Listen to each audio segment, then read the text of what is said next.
তো আজকে মোকা মাছ কাটা শেষ। এখানে মোকা মাছের মাথা রাখা, এখানে ছোটো ছোটো ইচা মাছ, আর এখানে কই মাছগুলো লাভ দিয়ে এখানে চলে এসছে একটা কই মাছ, এখানে বাউশ মাছ।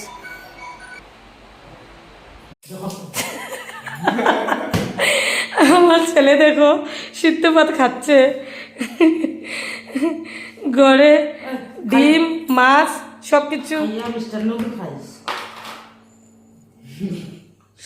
আনা হয়েছে, কিন্তু আমার ছেলে সিদ্ধ ভাত, এত নিরামিষ খায় ও